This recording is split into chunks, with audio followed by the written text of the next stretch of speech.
बिस्मिल्लाहिर्रहमानिर्रहीम। सवाल ये था कि जन्नत में किस मज़हब के लोग दाखिल किए जाएंगे।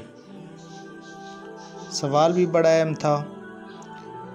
तो यहूदी, ईसाई या फिर मुसलमान। इस सवाल के जवाब के लिए तीनों मज़ाहिब के उलमा को मदऊ किया गया। मुसलमानों की तरफ से बड़े आलम इमाम मोहम्मद आबदा और ईसाइयों की तरफ से एक बड़े पादरी और यहूदियों की तरफ से एक बहुत बड़े रब्बी को बुलाकर इनके सामने यही सवाल रखा गया कि जन्नत में कौन जाएगा, यहूदी, ईसाई या फिर मुसलमान। मुसलमानों की तरफ से इमाम मोहम्मद आबदा ने खड़े होकर ऐसा मुदल्लल जवाब दिया कि महफिल में बैठे तमाम नाक़िदीन के साथ ईसाई पादरी और यहूदी रब्बी अपना सा मुँह लेकर रह गए और बग़ैर कोई जवाब दिए खामोशी से उठकर चले गए।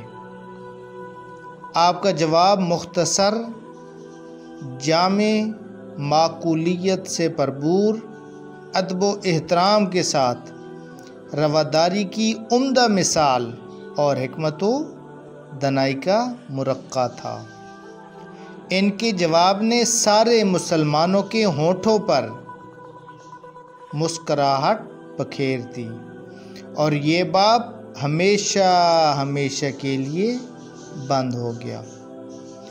आपने फरमाया, अगर यहूदी जन्नत में जाते हैं तो हम भी इनके साथ जन्नत में जाएंगे, क्योंकि हम इनके नबी हज़रत मूसा अलैहिस्सलाम पर ईमान रखते हैं और इन्हें अल्लाह तबारक व तआला की जानिब से अपने बंदों पर मबूस किया गया।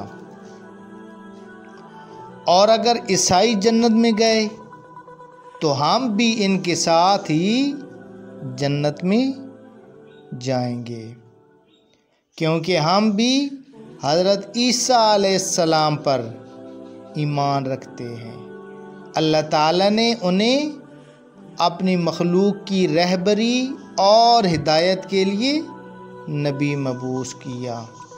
लेकिन अगर मुसलमान जन्नत में गए तो हम सिर्फ़ अल्लाह जल्ला जलालुहू की रहमत के साथ अकेले ही जन्नत में जाएंगे। हमारे साथ कोई यहूदी और ईसाई नहीं जाएगा, क्योंकि उन्होंने हमारे नबी मुकर्रम हज़रत मोहम्मद मुस्तफ़ा सल्लल्लाहु अलैहि वसल्लम को नबी नहीं माना और ना ही उन पर ईमान लाए। सल्लु अलल हबीब सल्लल्लाहु अलैहि वसल्लम।